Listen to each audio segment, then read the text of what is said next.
MNC Sekuritas berkomitmen mendukung peningkatan taraf hidup masyarakat melalui edukasi mengenai pentingnya investasi dan wirausaha.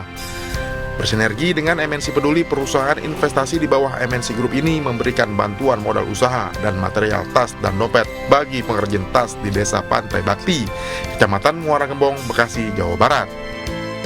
Harapan saya ke depannya, mudah-mudahan biar banyak pesanan, banyak peminatnya. Saya juga kesehariannya bisa ada kerjaan buat ngebantu suami uang belanja di dapur. Terima kasih ngucapin dari MNC Peduli dan MNC Sekuritas. MNC Peduli dan MNC Sekuritas juga membeli hasil karya ibu-ibu pengrajin untuk dijadikan sebagai merchandise promosi. Melalui program ini kita ingin membantu ibu-ibu khususnya di ibu-ibu PKK di Muara Gembong, di Bekasi sana supaya mereka lebih mandiri dan lebih kreatif dalam mencari pendapatan untuk keluarganya. Ya, jadi untuk mereka yang bisa jahit, mereka bisa berkreasi sesuai dengan skill dan keahliannya. Ini juga bagian dari program desa binaan kami di MNC Peduli, di mana kita membantu desa di Muara Gembong untuk kami bina dan kami bimbing agar mereka juga bisa di-develop seperti itu. MNC Sekuritas terus mendukung upaya program berkelanjutan yang melibatkan environment, sosial, dan governance. Dari Kabupaten Bekasi, Jawa Barat, Vidya Ramadhani, Muhammad Khairuddin, iNews melaporkan.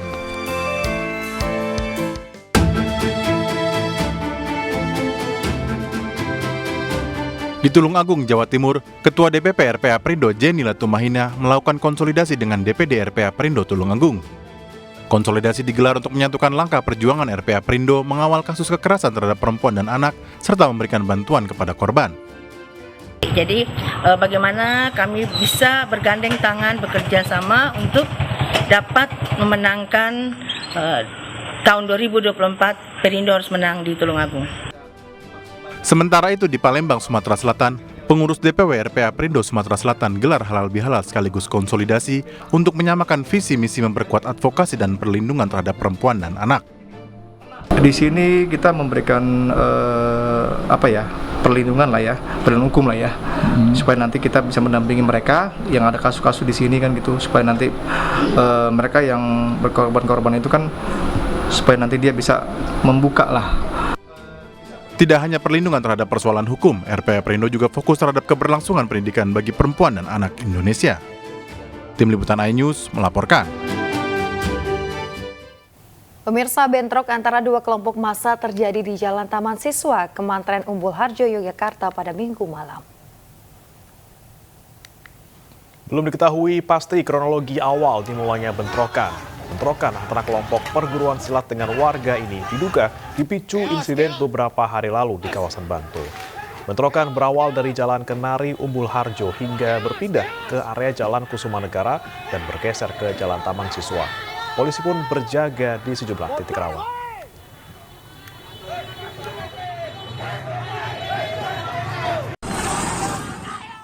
Ya pemirsa, untuk mengetahui informasi terkini terkait bentrokan dua kelompok massa di Yogyakarta, kita bergabung dengan rekan Heru Trijoko di sana. Selamat pagi Heru, bagaimana situasi di lokasi? Apakah sudah kondusif saat ini? Baik, selamat pagi pemirsa. Saya sampaikan bahwasanya kondisi di lokasi kejadian, khususnya di area Jalan Taman Siswa, saat ini sudah berangsur kondusif.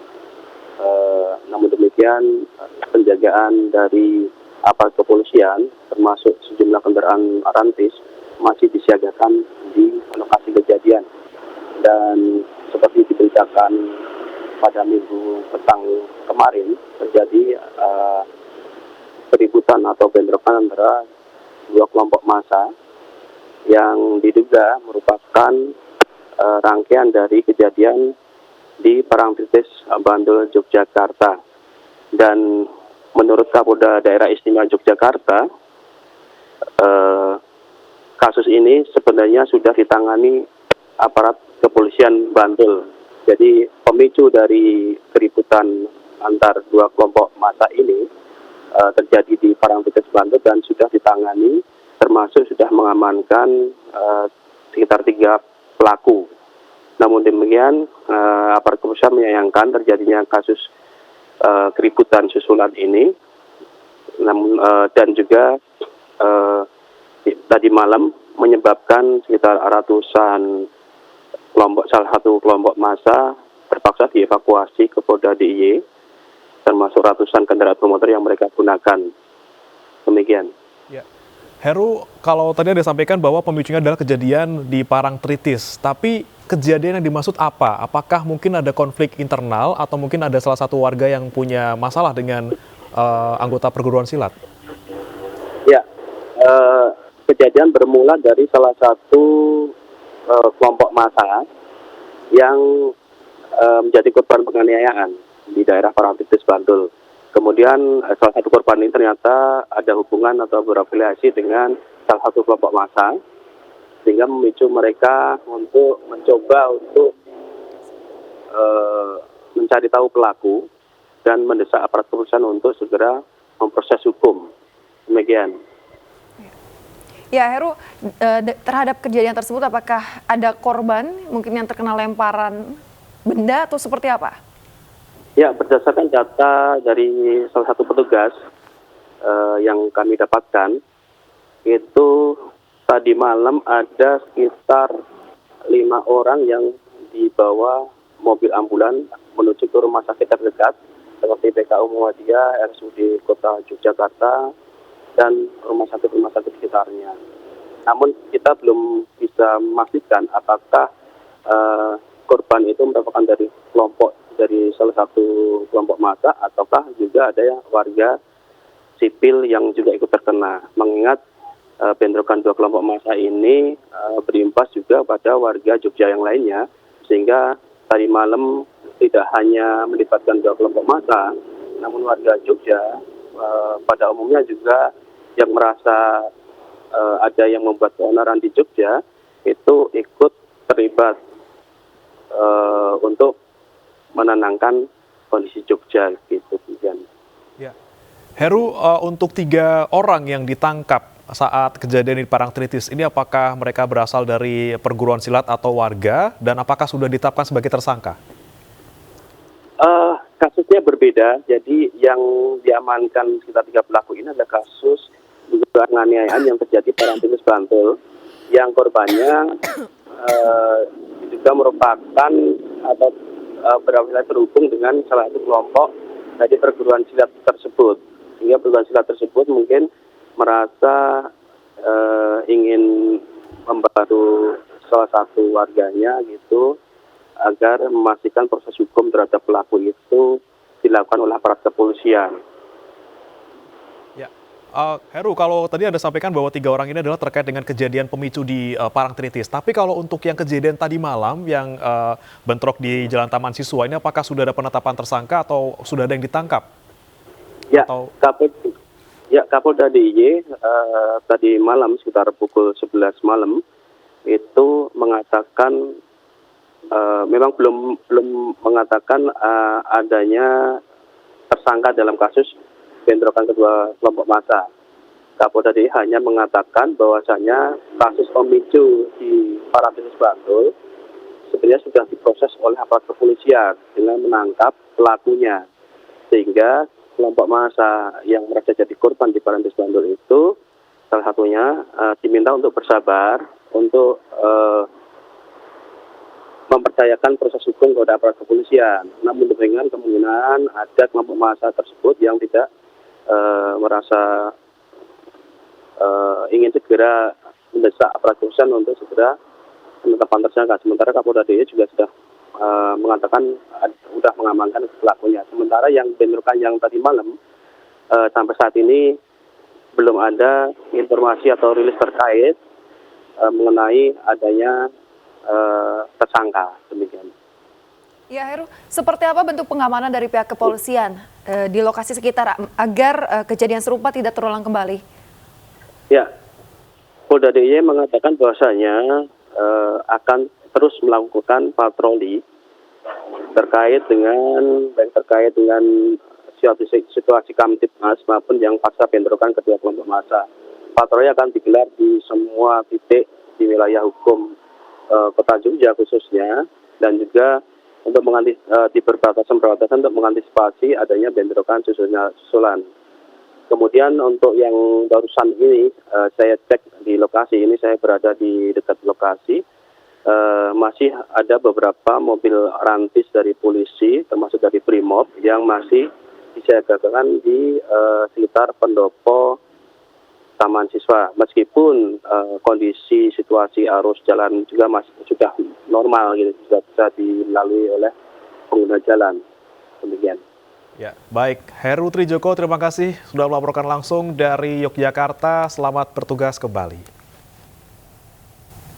Ya pemirsa, kita ke informasi berikutnya pemirsa terkait dengan warga desa yang berada di Jogo Satru, Sidoarjo, Jawa Timur menggelar syukuran dengan makan bersama di tengah jalan permukiman mereka. Ya, syukuran digelar usai Mas Riah, penyiram air seni dan tinja ke rumah tetangganya, mendekam di penjara.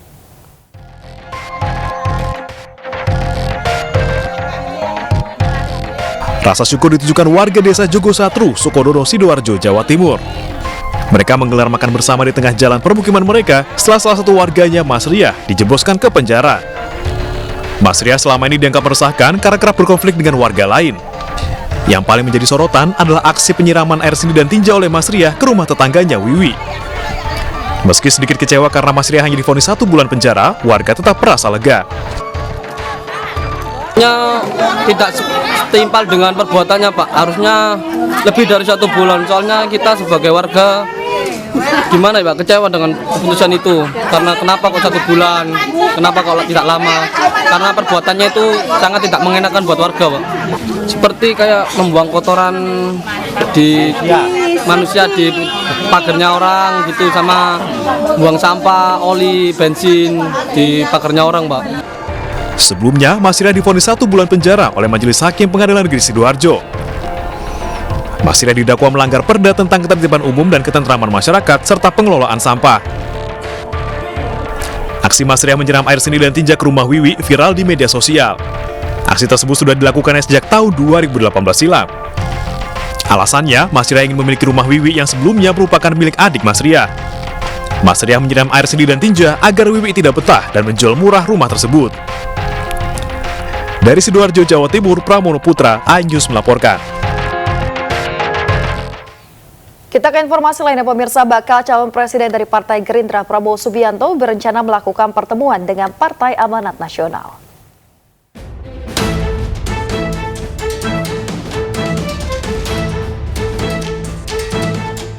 Sebelumnya, bakal calon presiden dari Partai Gerindra Prabowo Subianto melakukan pertemuan dengan Partai Kebangkitan Bangsa PKB pada 28 April 2023 lalu.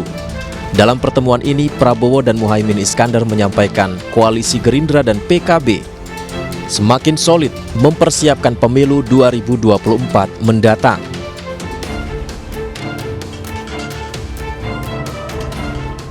Sebaliknya, kunjungan PAN ke PDI Perjuangan pada 2 Juni 2023 lalu ternyata masih belum menyepakati dukungan kepada bakal calon presiden Ganjar Pranowo. Ketua Umum PAN Zulkifli Hasan mengaku berkunjung ke PDI Perjuangan menjadi pertemuan pertama yang akan dilanjutkan dalam pembicaraan berikutnya, termasuk dukungan calon presiden. Menariknya, usai bertemu dengan jajaran petinggi PDIP, ternyata Partai Amanat Nasional juga berencana menerima kunjungan dari Partai Gerindra di DPP PAN Senin besok. Pertemuan ini salah satunya juga akan membahas mengenai dukungan calon presiden. Lantas, setelah mendapatkan dukungan dari Partai Kebangkitan Bangsa, akankah bakal calon presiden dari Partai Gerindra, Prabowo Subianto, semakin dekat mendapat dukungan dari Partai Amanat Nasional? Tim Liputan iNews melaporkan. Pemirsa, bakal calon presiden dari PDI Perjuangan Ganjar Pranowo melanjutkan safari politik menjelang Pilpres 2024 di Jakarta. Ganjar terus menekankan pentingnya peran generasi Z dan milenial di ajang pemilihan presiden mendatang.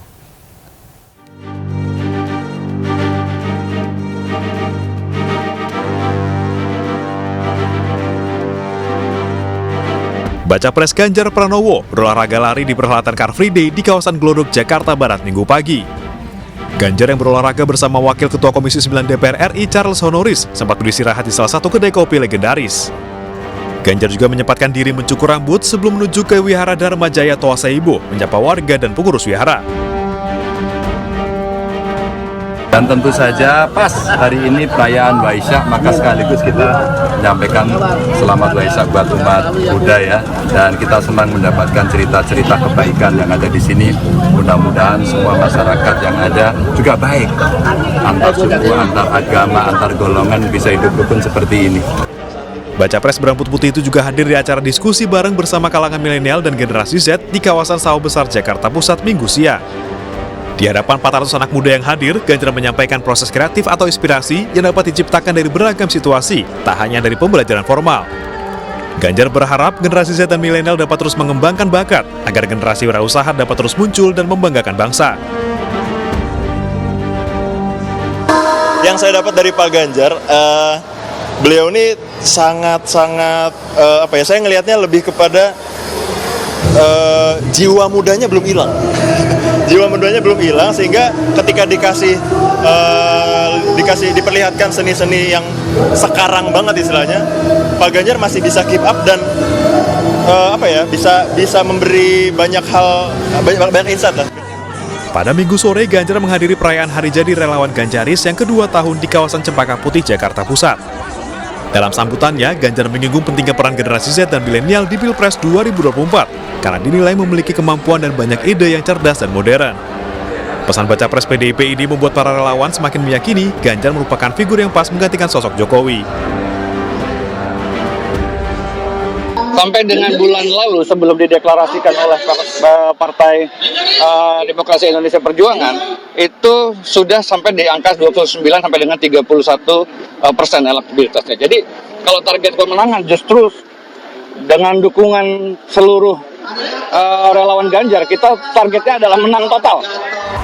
Relawan Ganjaris bertekad untuk bekerja all out demi pemenangan Ganjar Pranowo di ajang pemilihan presiden 2024 mendatang. Dari Jakarta, tim liputan iNews melaporkan. Pemirsa, 9 bulan jelang pemilu 2024, 3 tokoh mengantongi dukungan partai politik dan publik sebagai bakal calon presiden, yakni Ganjar Pranowo, Prabowo Subianto, dan juga Anies Baswedan. Namun dukungan untuk ketiganya masih belum stabil alias saling salib elektabilitas. Dalam survei terakhir indikator, elektabilitas Prabowo Subianto dan Ganjar Pranowo bersaing ketat.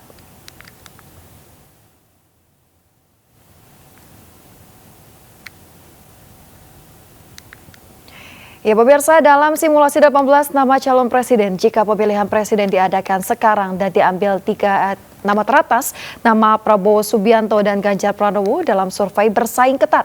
Prabowo Subianto mengantongi dukungan 25,3%, sedangkan Ganjar Pranowo meraih 25,2%. Sementara Anies Baswedan mendapat 12,5%. Jika survei dilakukan dalam simulasi 3 nama calon presiden, hasil survei indikator nama Prabowo Subianto tetap yang teratas dengan 38%, diikuti Ganjar Pranowo dengan 34,2% dan Anies Baswedan 18,9%. Sementara ada 8,8% tidak menjawab atau tidak tahu.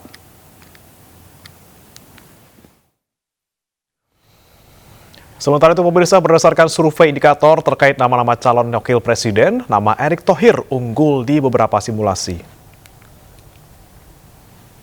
Dari survei dengan simulasi 18 nama calon wakil presiden, Erick Thohir unggul dengan persentase tertinggi 15,5%, ini dibandingkan dengan nama cawapres lainnya. Sementara Ridwan Kamil berada di bawah Erick Thohir dengan persentase 15,4%.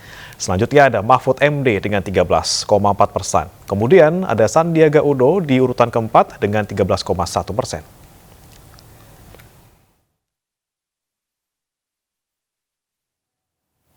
Pemirsa, dikenal dan disukai ini menjadi faktor menentukan naik turunnya elektabilitas para calon presiden.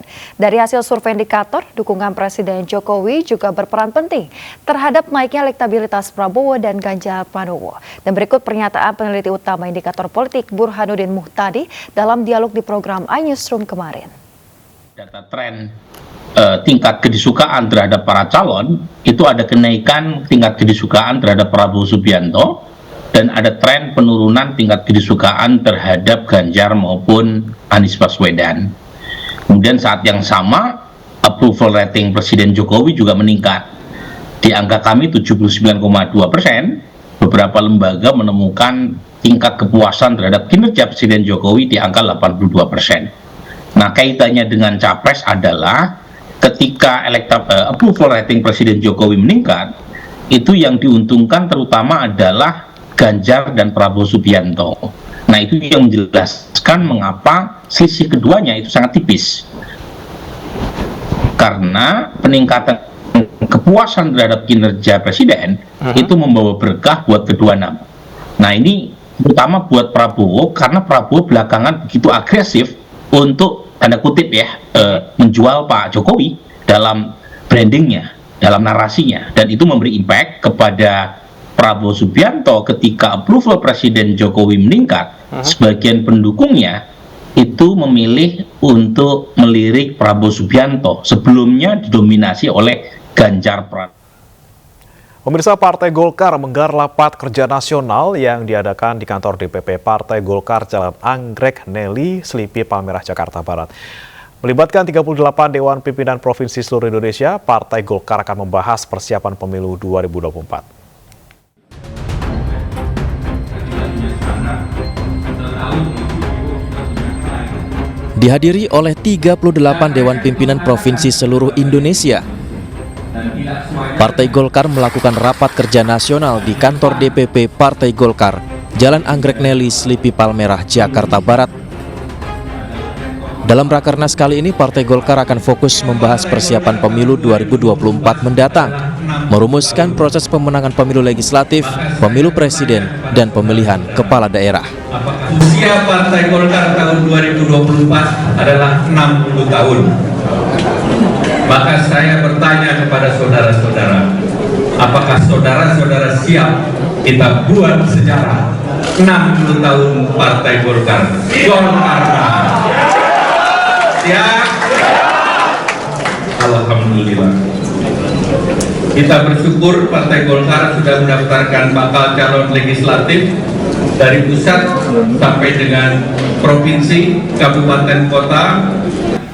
Rakernas yang dihadiri 459 orang dari 38 DPD Partai Golkar di seluruh Indonesia ini akan digelar mulai tanggal 4 hingga 6 Juni 2023 mendatang.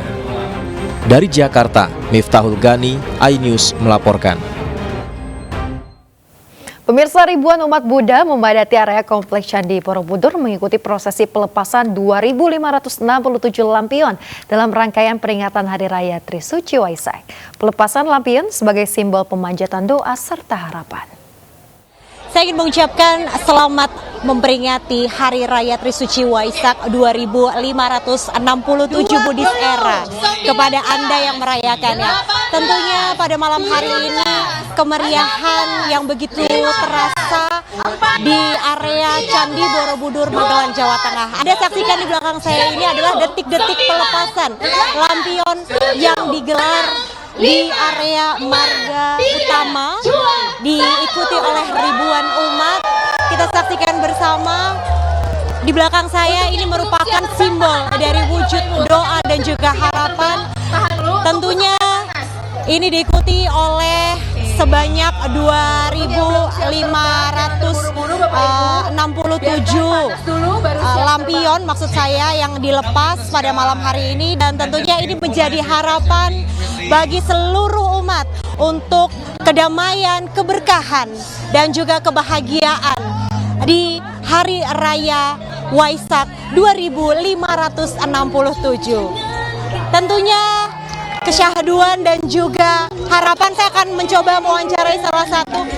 Selamat, Mbak, boleh ada harapan mungkin di tahun ini apa yang ingin disampaikan? Nanti bahaya Bapak Ibu. Saya berharap Indonesia akan lebih baik lagi, akan lebih damai, lebih bijaksana para pemimpinnya, dan lebih maju bebas dari korupsi.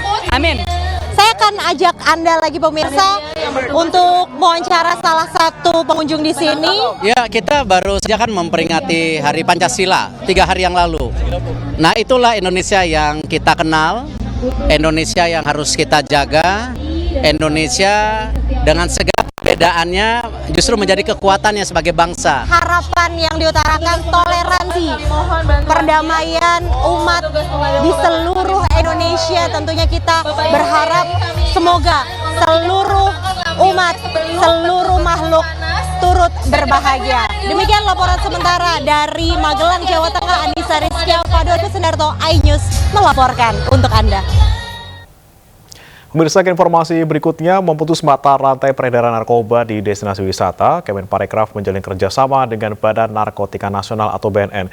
Kerjasama ini sebagai wujud konkret kedua belah pihak dalam mewujudkan masyarakat Indonesia bersih dari penyalahgunaan narkotika. Kemenparekraf sepakat bekerjasama dengan Badan Narkotika Nasional atau BNN. Kerjasama ini sebagai upaya menyebarluaskan informasi dan memberikan edukasi berkenaan dengan pencegahan dan pemberantasan penyalahgunaan dan peredaran gelap narkotika dan prekursor narkotika atau P4GN di sektor pariwisata dan ekonomi kreatif.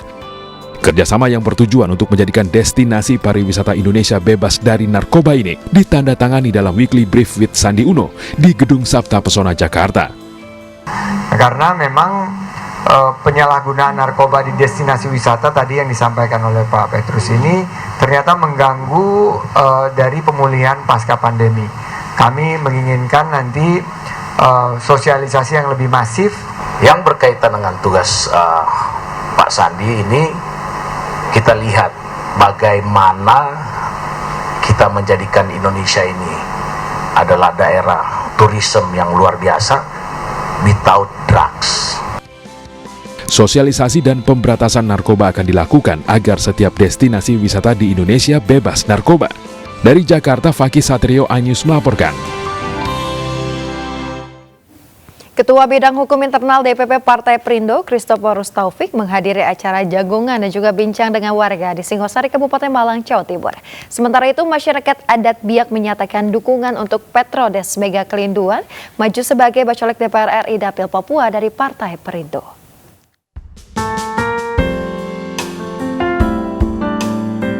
Dalam rangka mendekatkan Partai Perindo ke tengah masyarakat, Ketua DPP Partai Perindo Bidang Hukum Internal, Christophorus Taufik, turut hadir dalam jagongan bersama warga Singosari, Malang. Acara jagongan dilanjutkan dengan pemotongan tumpeng sebagai momen untuk pemenangan Partai Perindo di Singosari. Bacalek DPR RI Dapil Malang Raya ini juga mendapat sejumlah masukan dan pesan dari warga saat jagongan bersama warga Singosari ini. Untuk kedepannya mudah-mudahan dari kalangan masyarakat kecil bisa diayomi oleh Perindo. Kita akan bersama-sama untuk melakukan segala upaya yang paling maksimal untuk memenangkan mencapai target Partai Perindo untuk memperoleh kursi di pemilu 2024. Sementara itu, DPP Pemuda Perindo Korwil Papua menggelar diskusi dengan tokoh masyarakat adat Biak, Numfor Papua di DPP Partai Perindo Jakarta. Dalam diskusi ini, tokoh adat Biak Fernando Yensenem menyatakan dukungannya untuk Partai Perindo dan Petrodes Mega Kelinduan maju menjadi bacalek DPR RI Dapil Papua. Sekarang waktunya untuk kita harus berjuang kepentingan rakyat Papua di wadah yang lebih resmi, wadah yang betul-betul menjadi wakil rakyat di situ. Yang mengantar rekomendasi kami dari Dewan Adat Biak untuk mendukung anak saudara kami darah asli dari Biak untuk jadi calon tunggal dari Teluk Cendera Osaireri dan Kabupaten Biak Numfor dari suku Biak. Bacalek Partai Perindo Dapil Papua, Petrodes Mega Kelinduan, menaruh perhatian pada generasi muda Papua serta wilayah kelautan dan potensi pariwisata yang ada di Kabupaten Biak Numfor, Papua. Tim Liputan iNews melaporkan.